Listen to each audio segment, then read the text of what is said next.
Today we are going to start one of the major topic of the accounts, that is partnership account.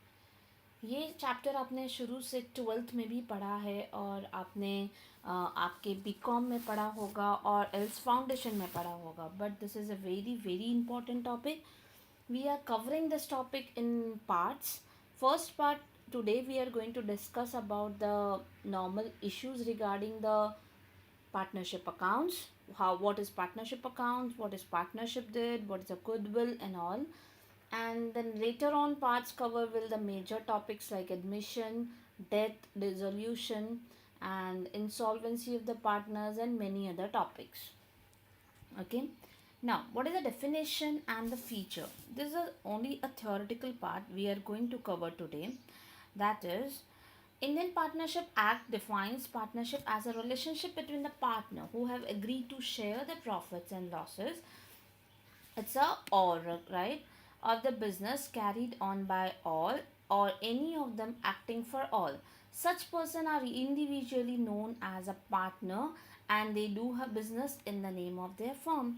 So यहाँ पर दो से ज़्यादा लोग मिलते हैं, उनका एक प्रॉफिट मोटिव होता है पार्टनरशिप फॉर्म में, and they do the business, मतलब individual they jointly meet and then do the business in the name of the firm. What is the essential feature of the partnership? ये पता होना चाहिए आपको कि they should be association of two person, agreement entered by all the concern person. एक के साथ नहीं हो सकता, सब उसमें मतलब एग्री होना चाहिए उनके टर्म्स एंड कंडीशन में. There should be existence of business, carry of the business by all or any of them acting for all. Representative मतलब एक अथॉरिटी लिया है बाकी लोगों के लिए, लेकिन सबके सब इन्वॉल्व रहने चाहिए. Sharing of partner profit and losses of the business at N agreed ratio, profit sharing ratio जिसको हम बोलते हैं, वो उसके हिसाब से ये उनका अग्री होना चाहिए. That should be very essential features for the partnership firm. So partnership is run by a mutual written agreement. ये भी ध्यान रखना, it cannot be a verbal, it always a written agreement, and that written agreement in our word is called partnership deed, which may be either registered or unregistered for the sake of settlement in future, ताकि आगे जाके dispute हुआ तो उसको proper settle कर सके. तो it is always better to get their document or whatever written agreement registered. Okay. Now, what exactly partnership deed contains? It contains name, what is the commencement, कितने लोग कितना पैसा ला रहे हैं, उनके बीच में पार्टनरशिप शेयरिंग रेशियो क्या है, उन्होंने ड्राइंग का क्या अरेंजमेंट किया है, what would be the salary, interest, rent, and all the agreed clauses. Basically हर पार्टनरशिप डीड के अंदर में, हर पार्टनरशिप के अंदर में अलग अलग क्लॉजेज रहते हैं, उनके एग्रीमेंट अलग अलग रहते हैं. तो what ever you have agreed, अगर हमारे यहाँ पर कोई एक पार्टनर का डेथ हो गया तो आप कैसे करोगे, कैसे सेटलमेंट करोगे, व्हाट इज़ द डिसोल्यूशन के केस में कैसे सेटलमेंट करोगे, आप बुक्स ऑफ अकाउंट कैसे मेंटेन करोगे, सबसे important point how you will value the goodwill. These are the point which is not exactly the same. इससे ज़्यादा भी हो सकता है, इससे कम भी हो सकता है. सो दे से कि यहाँ पर पार्टनरशिप डीड ये सब कंटेन करेगा.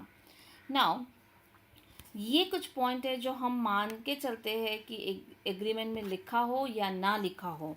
अगर नहीं लिखा है तो यहाँ पर यही मानना पड़ेगा that no partner has a right to a salary, नहीं मिलेगा. अगर एग्रीमेंट में लिखा है, डीड में लिखा है कि मिलेगा, तो means we have to give. But if it is that deed is silent on that part, तो आप भूल जाओ, आपको ये मानना पड़ेगा that no partner will get the right to the salary.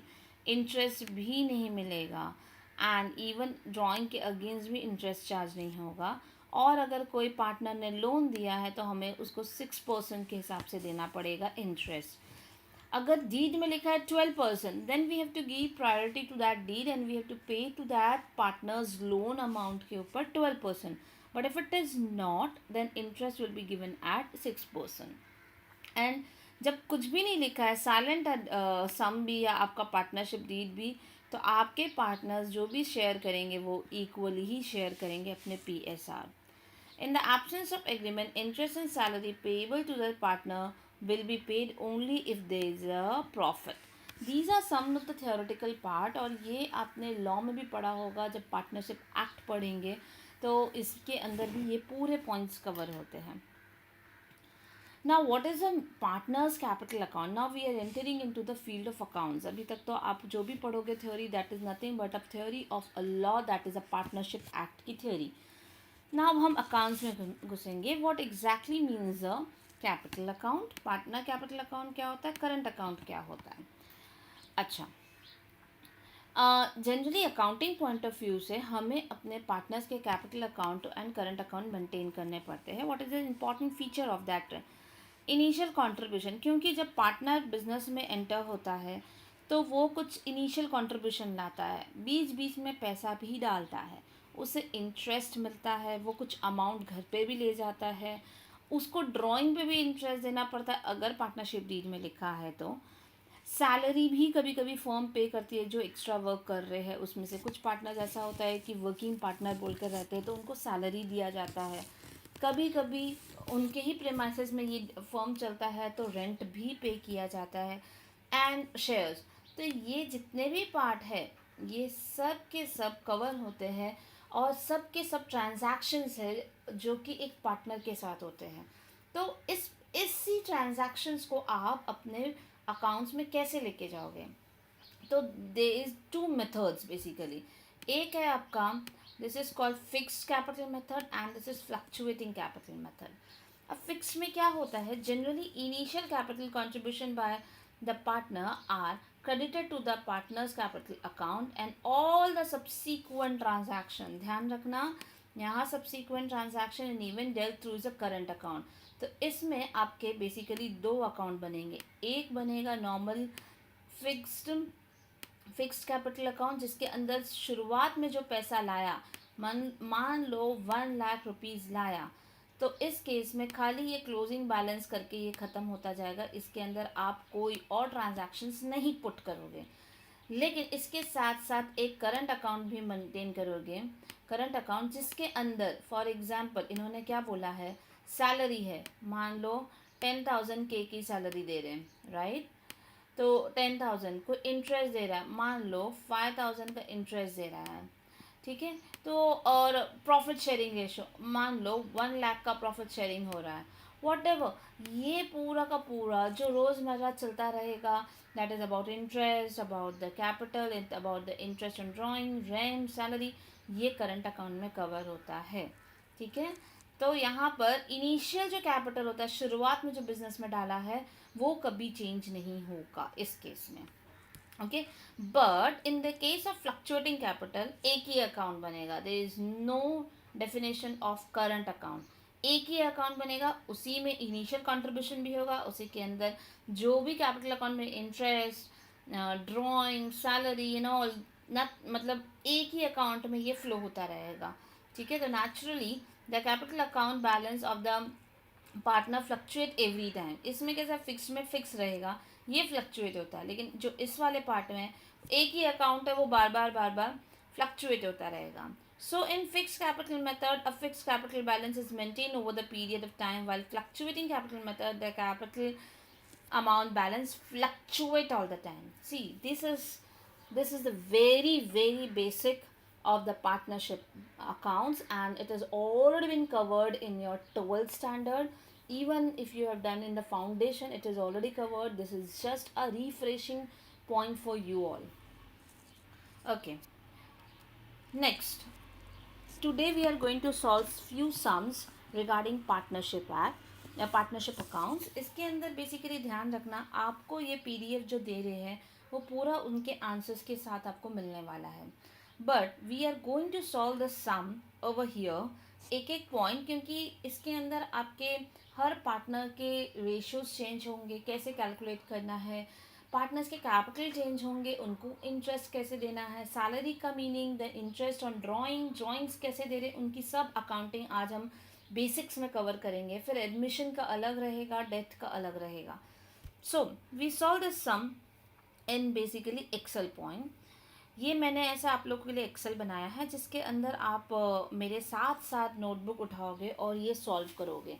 Because इसके अंदर आपको भी साथ साथ सॉल्व करोगे तो you will be getting a clarity about the topic. अगर एक बार आपने मेरे साथ ये सम सॉल्व किया, देयर इज़ नो पॉइंट कि आप वापस इसको लेकर बैठो.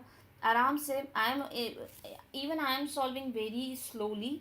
आप भी अपना अकाउंटिंग स्टार्ट करो एंड उसको प्रॉपर एक नोटबुक मेंटेन करके पूरा ये क्वेश्चन आंसर इसका मेंटेन करो. चलो, now will start. What is given here. अच्छे से रीड करेंगे. What is given.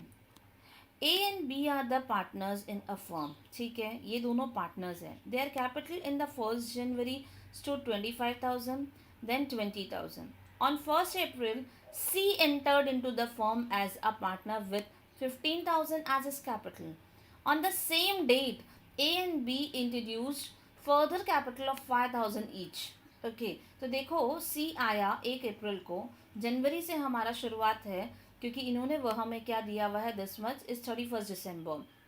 ओके, तो यहाँ पर बोल रहा है कि ये दोनों एंटर हुए हैं. ए 25,000 से पहले से था और बी 20,000 से था. बीच में सी आया, बीच में मतलब आफ्टर 3 months वो 15,000 का कैपिटल लाया और साथ साथ में ए और बी भी कैपिटल लेकर आए हैं. ठीक है.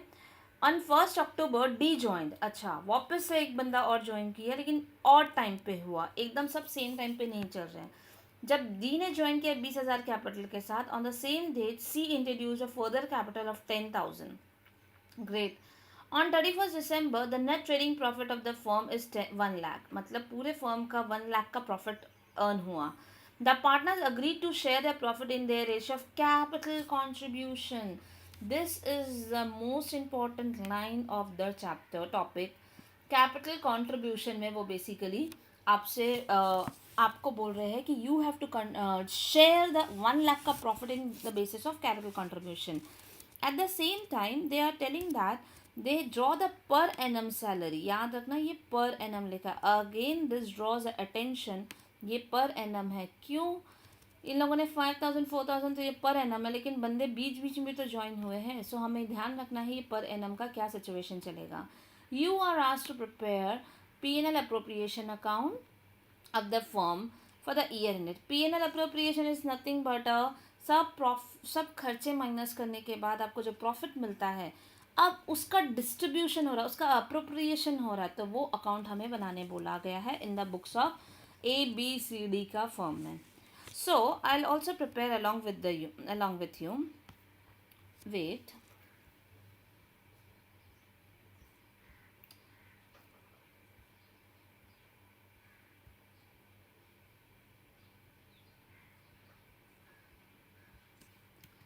ठीक है. नाउ मैं सबसे पहले क्या बनाऊंगी, बुक्स. किसका बुक रहेगा? इन द बुक्स ऑफ कौन है हमारा form ABC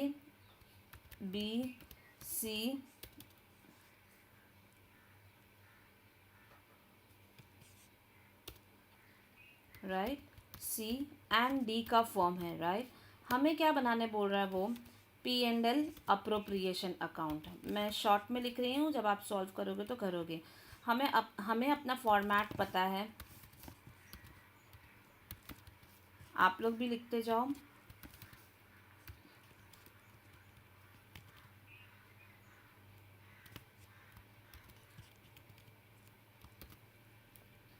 Okay, now what I will do, just copy it हमारा appropriation. It will be easy for me कि आप लोग को एकदम clearly समझ में आएगा. Now अब हम बात करेंगे what exactly it's happening over here.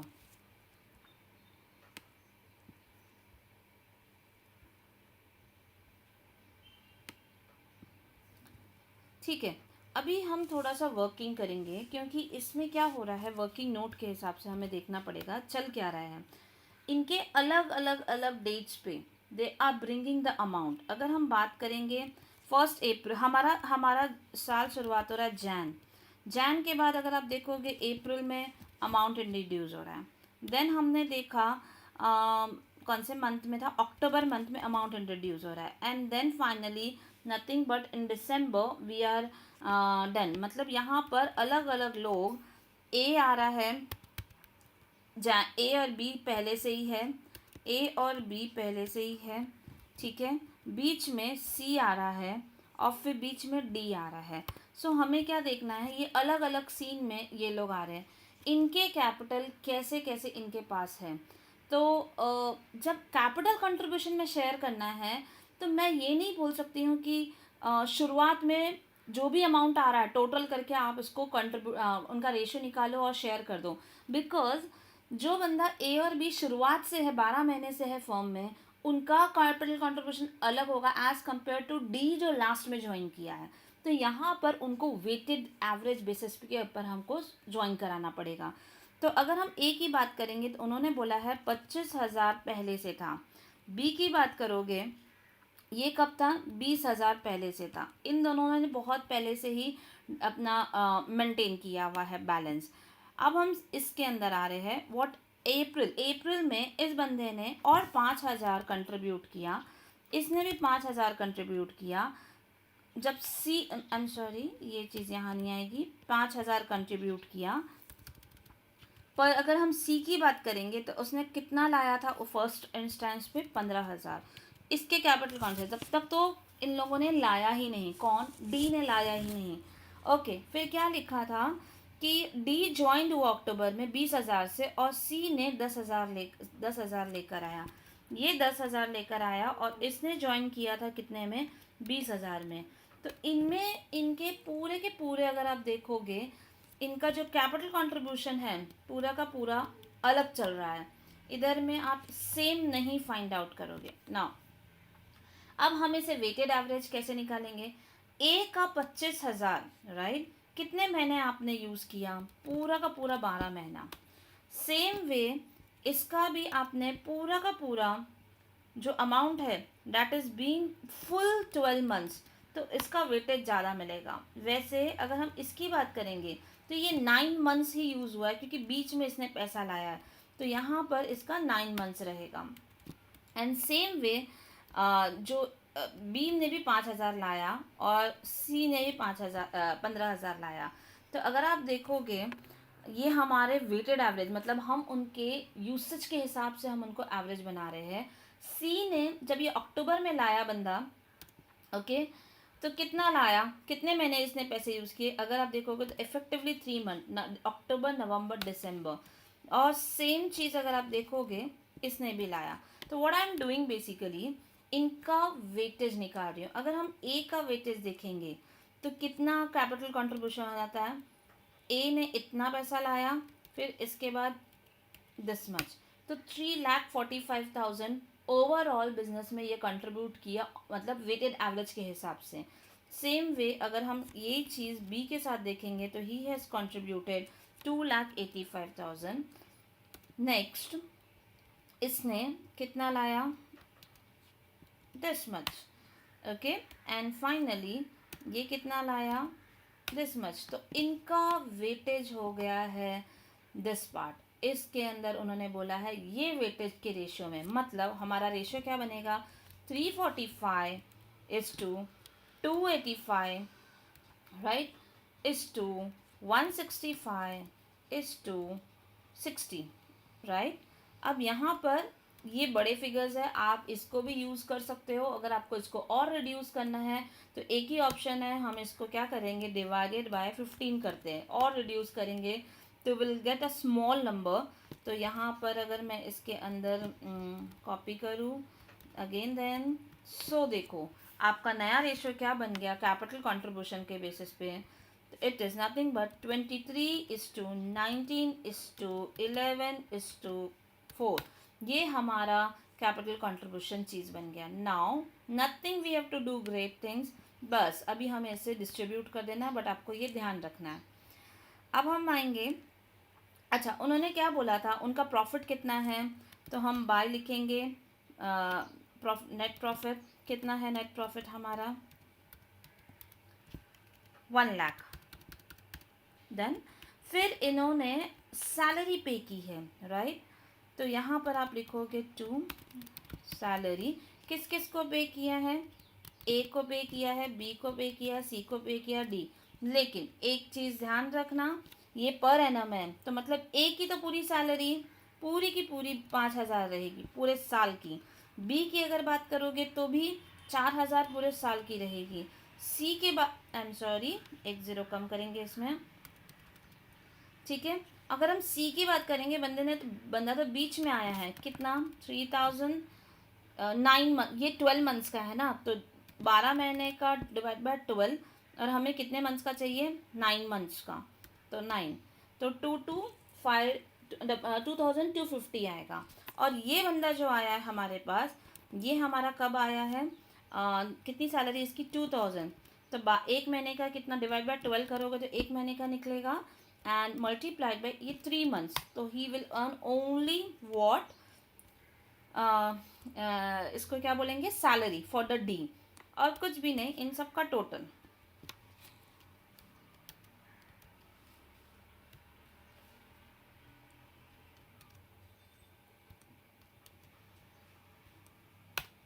So 11,750 is nothing but a total of the salary paid. अब हमारा प्रॉफिट क्या आ रहा है, देखो इसके अंदर शेयर करना है हमें प्रॉफिट, लेकिन हमें निकालना तो पड़ेगा ना भाई कितना है। तो मैं एक बार जस्ट शेयर निकालती हूँ, और हमें ये शेयर किसको करना है, ए को, बी को एंड सी डी को, लेकिन कौन से रेशियो में, कौन से रेशियो में करना है, just a minute, I don't know, it's not happening, B C D, और रेशियो मैंने आपको बता के रखा है, ये रेशियो हमारा 23:this। तो कैसे कैलकुलेट करेंगे, पहले हम बैलेंस निकाल लेते हैं ताकि हमें क्लियर हो जाए what is the balance. Balance है 1 लाख में से अगर आप अपनी सैलरी का पॉइंट माइनस करोगे तो आपको अमाउंट मिलेगा 88,250, और हमें क्या करना है, 88,250 को रेशियो में डिस्ट्रीब्यूट करना है। तो कैसे करेंगे, तो 88,250 राइट डिवाइडेड बाय, अच्छा तो सबसे पहले you have to find the total of it. तो हमारा टोटल क्या बनेगा, 23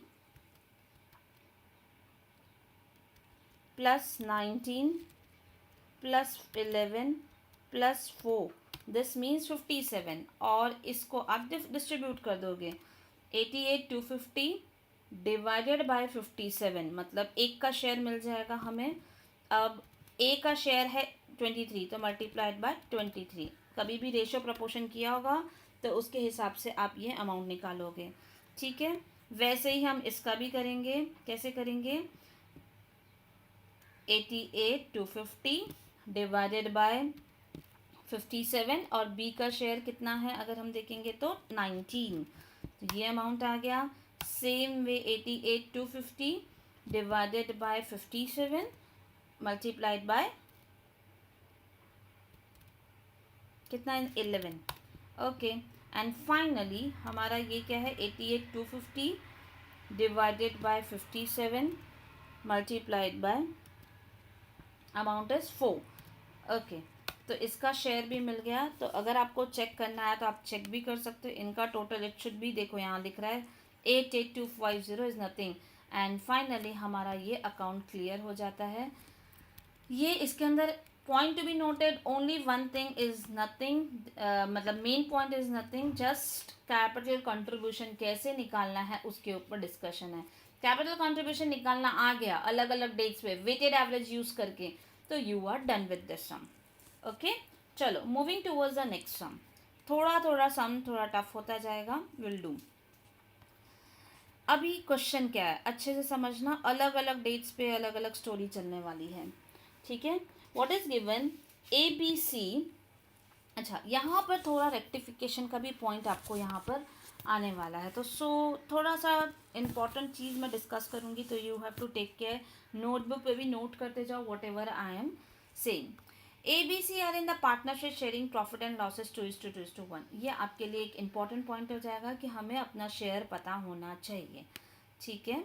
It is agreed that interest of the capital is allowed 10% per annum and interest on drawing will be charged at 6% per annum, ठीक है। मतलब यहाँ पर इनको इंटरेस्ट भी लगने वाला है और यहाँ पर ड्राइंग पे भी 6% हमें देना है।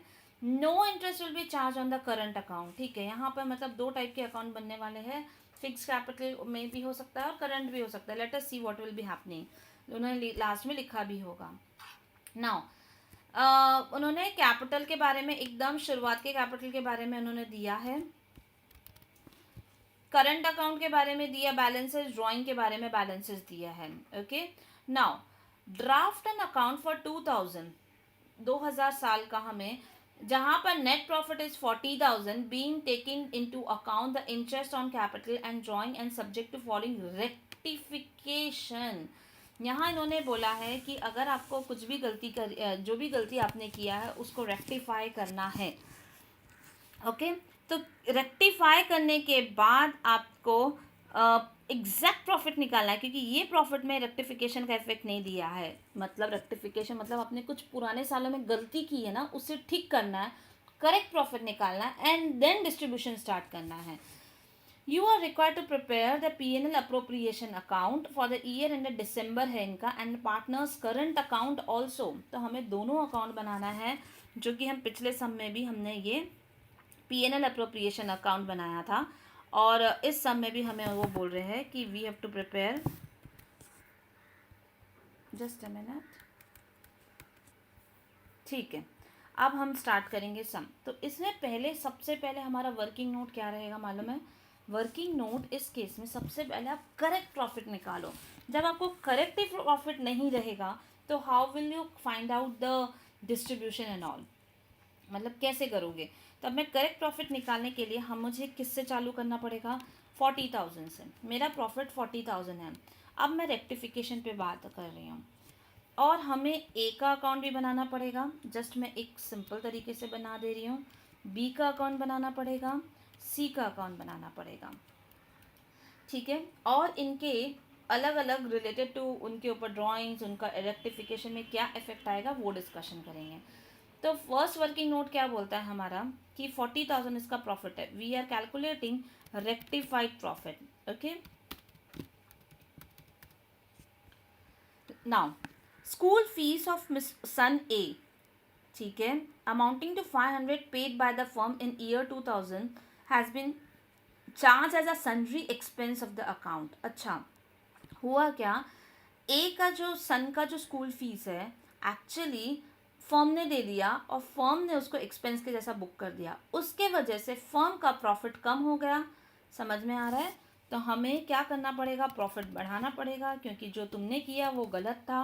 और ड्राइंग्स बोलकर यहाँ पर ए के केस में ड्राइंग्स बन जाएगा. एक्चुअली ज़्यादा ड्राइंग किया है, तो ये 500 उसके स्कूल फीस के ड्राइंग में ऐड हो जाएगा. अभी हम पूरा इसको डिटेल में लिखेंगे, but you try to understand. ये मैं अकाउंट बना रही हूँ ABC का, ठीक है ना, और ये हमारा प्रॉफिट चल रहा है. तो ये हमारे प्रॉफिट, रेक्टिफाइड प्रॉफिट निकालने के लिए हमें वर्किंग करना पड़ रहा है. चलो अभी क्या बोल रहा है, तो ये इसका दो इफेक्ट. एक तो हमने प्रॉफिट इसलिए बताया क्योंकि लास्ट टाइम हमने खर्चा बुक किया था, अभी उसको ज़बरदस्ती का खर्चा था, दैट इज़ रॉन्ग खर्चा. Increase a profit. Repair to equipment amounting to 20,000 in the 2 year has been debited to equipment account and depreciation at 20% has been charged in the year. अच्छा, इसमें क्या हुआ समझो अच्छे से. यहाँ पर मैं आपको कुछ लिख के बताती हूँ क्या हो रहा है. जब आप रिपेयर्स फॉर इक्विपमेंट लिखा हुआ है, जब आप रिपेयर, सॉरी,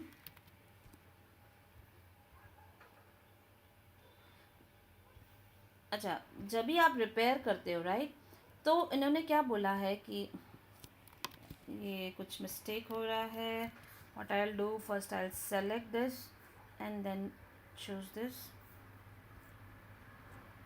ओके, जब हम रिपेयर करते हैं, कोई भी खर्चे इक्विपमेंट की तरफ करते हैं, हमारी एंट्री क्या होती है, मतलब हम जो भी खर्चा है equipment to repair to equipment amounting to has been debited to equipment account.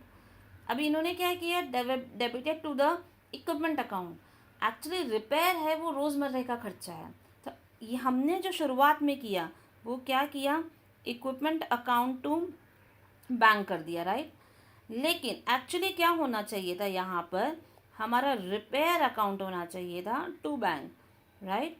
अब इन्होंने क्या बोला है कि इक्विपमेंट अकाउंट इज, यहाँ वाला है वो कैपिटल खर्चा है और ये वाला हमारा रेवेन्यू खर्चा है, तो हमारा प्रॉफिट कम होना चाहिए था right.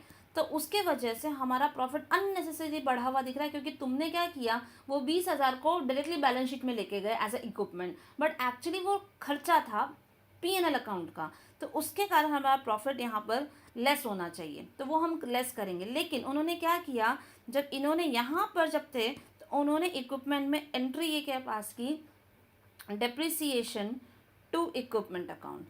Actually depreciation to equipment account क्यों किया, क्योंकि शुरुआत में इन्होंने ये वाली एंट्री पास की थी, लेकिन जब आप रिपेयर में डाल रहे हो ये रोज़मर्रा का, उस पर डिप्रिसिएशन नहीं लगता है, तो ये अकाउंट भी इक्विपमेंट अकाउंट टू डिप्रिसिएशन होना चाहिए। और रिवर्सल में हमें इक्विपमेंट में कोई फ़र्क नहीं पड़ेगा, लेकिन जो डिप्रिसिएशन P&L को चार्ज हुआ हुआ उसको रिवर्स करना पड़ेगा, उसकी वजह से हमारा प्रॉफिट कम दिख रहा है, तो यहाँ पर आपको ये ऐड ऑन करना पड़ेगा। लेकिन पॉइंट टू बी नोटेड, ये हमारा ईयर 2000 का है, राइट। तो इन्होंने क्या बोला है, हमारा प्रॉफिट बढ़ा दो, क्यों बढ़ा दो, डिप्रिसिएशन से, ठीक है। और डिप्रिसिएशन कितना बता रहा है, रिपेयर्स का है 20,000 का, और डिप्रिसिएशन है कितना अमाउंट बोल रहा है, 20%, दैट कम्स टू 4,000। 4,000 से आपका बेसिकली यहाँ पर हमारा डिप्रिसिएशन नहीं अब करना है, तो 4,000 से ये बढ़ जाएगा, और आपका रिपेयर्स है वो 20,000 से इंक्रीज हो जाएगा। Okay, now the next part is what, refund हो गया।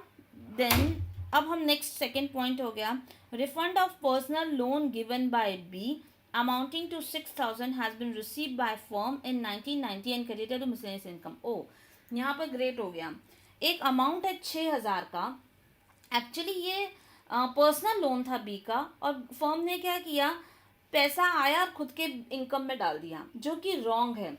तो उसकी वजह से फर्म का इनकम ज़्यादा दिख रहा है, अब हम उसको कम करेंगे 6,000 से, क्योंकि तुमने किसका पैसा ले लिया, बी का, और वो बी के अकाउंट में जाना चाहिए एज अ ड्राइंग बोलकर, ठीक है। तो ये उसके 6,000 उसका पैसा है, उसको जाने दो, तो हमें नहीं लेना चाहिए उसके।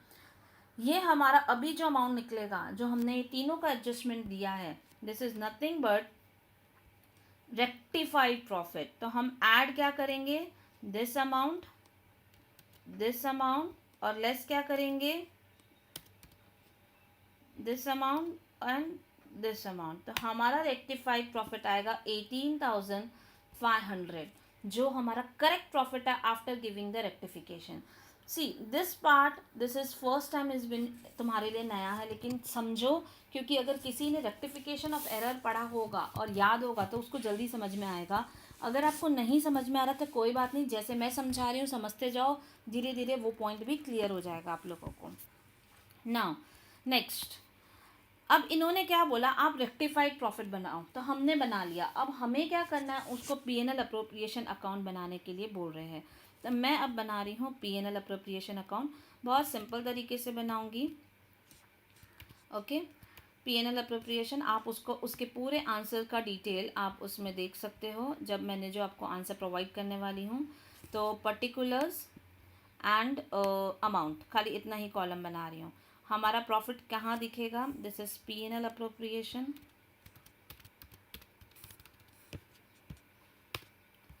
हमारा अमाउंट बाय नेट प्रॉफिट, कितना अमाउंट आया रेक्टिफाइड, 18,500।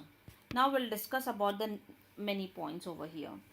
अब इन्होंने क्या बोला है कि हमें इंटरेस्ट भी देना है, और हमें क्या देना है, ड्राइंग्स के ऊपर 6% पर एनम का भी देना है। तो पहले ये चेक करते हैं ड्राइंग्स कितना है। ड्राइंग्स मैंने यहाँ लिखा नहीं है, फिर भी मैं ड्राइंग्स लिखती हूँ।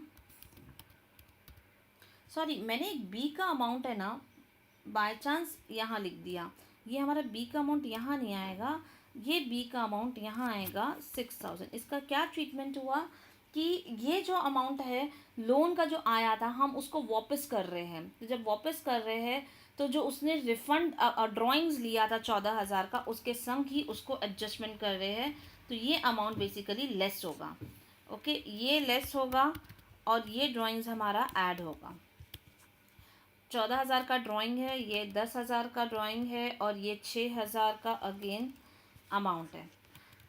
टोटल ड्राइंग कितना हुआ बंदे का, 10 प्लस दिस, इसका 10,500 का ड्राइंग है, इसका अमाउंट कितना हुआ, दिस प्लस दिस, देन इसका कितना रहेगा 6,000। इनके पूरे ड्राइंग्स हमें मिल गए हैं। अब ड्राइंग पे इंटरेस्ट देना है, तो इंटरेस्ट कैसे कैलकुलेट करोगे आप लोग?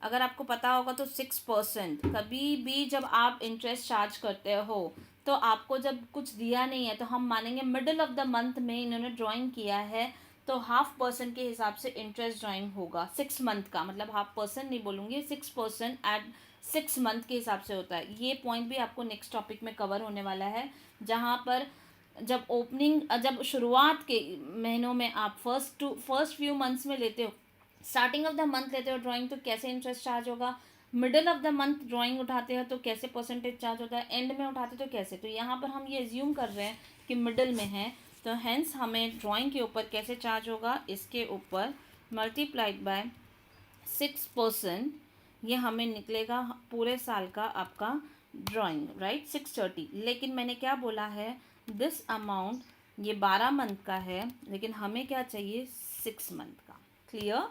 तो ये चीज़ अगर मैं, तो हमारा सेकंड का आता है, कुछ चेंज किया मैंने, 1200, अच्छा इसको लेस नहीं किया, I added, I am sorry. इसका अमाउंट आता है 240 और इसका अमाउंट आता है, तो interest on drawing is the income for the firm. ठीक है, तो याद रखना, इंटरेस्ट ऑन ड्राइंग ये हमें कभी भी पैसा मिलने वाला है, ए से अलग मिलने वाला है, बी से अलग मिलने वाला है, सी से अलग मिलने वाला है। ठीक है, तो यहाँ पर सॉरी, अब कितना मिल रहा है ये भी हमें पता चल गया है। इससे 315 पैसा मिलेगा, इससे 240 पैसा मिलेगा और इससे 180 पैसा मिलेगा।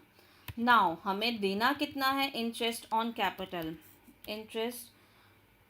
Interest on capital, right. Interest on capital किसका है, ए का अलग है, बी का अलग है, सी का अलग है। अब वो कैसे निकालेंगे, उसके लिए हमें देखना होगा कैपिटल कितना है अब और इंटरेस्ट कितना देने वाले ये लोग, 10%। तो क्लियर है, आप डायरेक्टली कैलकुलेट भी कर सकते हो। इसका आएगा 5,000, 10% ऑफ 50,000, इसका आएगा 8,000।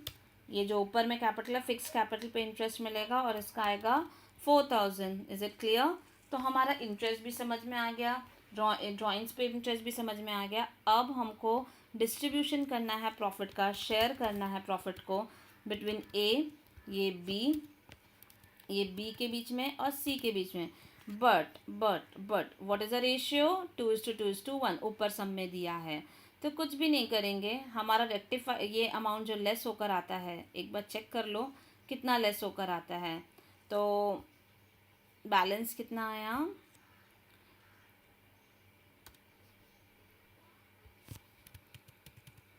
Okay, minus, no value because formula ठीक से लगाया नहीं है मैंने, वेट अ मिनट,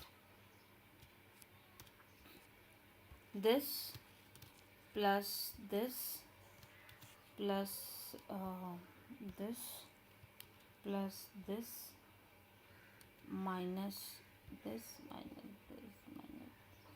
आप लोग भी कैलसी पे करते जाओ साथ में। और इस अमाउंट को हम शेयर करेंगे 2:2:1 के बीच में, वो आप लोग कर सकते हो, लेकिन फिर भी आई will do that for you.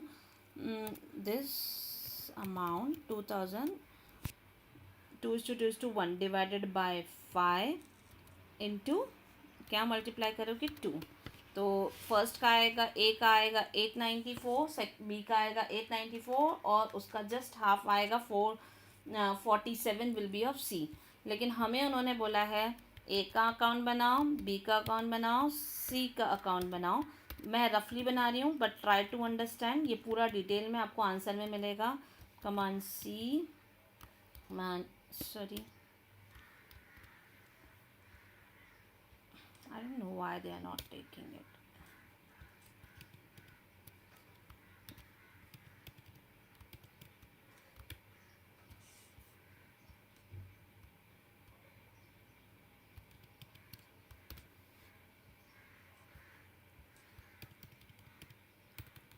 आप नोटबुक में खुद भी सॉल्व कर सकते हो क्योंकि ये बहुत इजी बना रही हूँ। ओपनिंग कैपिटल से स्टार्ट करूँगी, ओके। और ओपनिंग कैपिटल यहाँ पर क्या रहेगा, ध्यान रखना, वेरी इंपॉर्टेंट, फिक्स कैपिटल नहीं रहेगा। फिक्स कैपिटल का अलग अकाउंट बनता है, यहाँ ओपनिंग बनेगा कभी भी क्रेडिट बैलेंस से 15,000 से करंट अकाउंट, 6,000 से दिस मच, और बाय चांस इसका इन्होंने क्या बोला है, इसका कितना है 8,000, 8,000 डेबिट बैलेंस है। तो यहाँ पर मैंने लिख दिया। आप इसको अगर कुछ भी नहीं समझ में आया तो you can put zero over here, क्योंकि वो डैश नहीं ले रहा है। नाउ अब हमें जो बंदे को इंटरेस्ट मिला है उनके अकाउंट में क्रेडिट होता है। इंटरेस्ट के केस में अगर आपको पता होगा तो एंट्री क्या पास होती है, किसी को पता है? इंटरेस्ट ऑन कैपिटल, मतलब हम इंटरेस्ट दे रहे हैं तो हमारे लिए खर्चा है, किसके लिए? तो आप इसको जर्नल एंट्री लिखना चाहते हो तो आप कैसे लिखोगे, interest on capital to, right, A to B to C, right. और यही जो इंटरेस्ट है कहाँ पर बंद होता है, पीएनएल अप्रोप्रिएशन, हमारे केस में पीएनएल अप्रोप्रिएशन, तो पीएनएल अप्रोप्रिएशन टू इंटरेस्ट। अगर आप ये एंट्री देखोगे, ये क्रेडिट पीएनएल अप्रोप्रिएशन के में जाकर डेबिट साइड में चेक करो, तो अगर आप ये ऊपर वाले सम में देखोगे तो मैंने यहाँ पीएनएल यहाँ पर डेबिट किया है इंटरेस्ट, ठीक है। तो मैंने एंट्रीज बेसिक बताई है आप लोगों को। नेक्स्ट वी आर गोइंग कि अभी हम इनके एलोकेशन कर देते हैं। तो 5,000 का इंटरेस्ट इसको मिलेगा, राइट, 8,000 का इसे इंटरेस्ट मिलेगा, 4,000 का इसे इंटरेस्ट मिलेगा। प्रॉफिट शेयरिंग भी हम डिस्ट्रीब्यूट कर देते हैं, इनको प्रॉफिट मिलता है तो इनके क्रेडिट में जाएगा ना, हमें प्रॉफिट देना है, हमारे लिए तो लायबिलिटी है। तो कितना निकला था 894 इसका भी, 894 इसका भी, और मैंने क्या बोला था 447 इसका भी। निकाल के देख लेना, रेशियोज आएंगे। तो इनको हमने डिस्ट्रीब्यूट कर दिया, ओके। नाउ अब हम थोड़ा सा एडजस्टमेंट भी जाएंगे, ड्राइंग्स के भी अमाउंट लिख देते हैं। इन्होंने कितना ड्राइंग किया है, 10,000, 14,000, 6,000। अगर आपने ये कैपिटल अकाउंट बनाना नहीं सीखा है तो एक बार बेसिक गो थ्रू कर लो। ये कैपिटल अकाउंट बहुत इजी है, 12th स्टैंडर्ड में पूरा कवर्ड है, तो ये मैंने आपको कवर कर दिया इधर भी। Now we have to make interest on drawing भी ऑल्सो आवर खर्चा इसके अकाउंट से जाएगा जो आपने यहाँ पर निकाला था। ये अमाउंट जो इंटरेस्ट दिख रहा है तो वो मैं ये कर देती हूँ, 315, 240 and what is the next 180। Clear, ये हमारा पूरा हो गया, ये हमने एलोकेशन कर दिया। अब हमें वो एडजस्टमेंट एंट्री की भी इफेक्ट देनी है जो रेक्टिफाइड एंट्री की है। फॉर एग्जांपल जैसे मैंने आपको स्कूल फीस का बोला था, ये ड्राइंग काउंट हुआ है तो ये 500 का एंट्री हम यहाँ पोस्ट करेंगे, क्योंकि ये ड्राइंग के जैसा काउंट हुआ है तो इसकी ड्राइंग्स बढ़ गई है, इसीलिए तो 10,500 हो गई है। और दूसरे के केस में अगर याद होगा तो 6,000 का मैंने एडजस्टमेंट किया और मैंने यहाँ लेस लिखा था, तो ये बी के केस में 6,000 कम हो जाएगा। तो 6,000 कम होने के लिए this will be the negative effect, ठीक है। अब हमें क्या करना है, ए का हो जाएगा, बी का हो जाएगा, अब हमें सबके बैलेंसेस निकालने, और बैलेंसेस कैसे निकलेंगे, ए प्लस बी सेकेंड वाला part plus this minus this minus this minus this, amount is 10,079, ये हमारा बैलेंस आ रहा है। Same way I try to find out the balance of this thing also.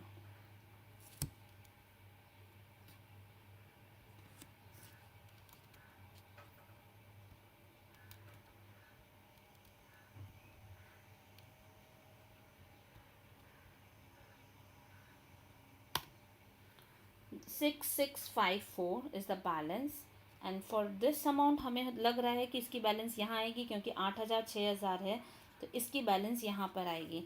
तो आप लोग ये भी करो, this plus this minus this, 9,733 is a debit balance. और सम में हमको क्या बनाने बोला था, पीएनएल अप्रोप्रिएशन, जो हमने यहाँ बनाया। फिर हमने इधर में और हमें करंट अकाउंट बनाने बोला था, this is current account we have made, we have all provided the solution in the PDF, तो आप उसको गो थ्रू कर सकते हो। Now next sum we will start is third, and which is a very lengthy sum. Okay.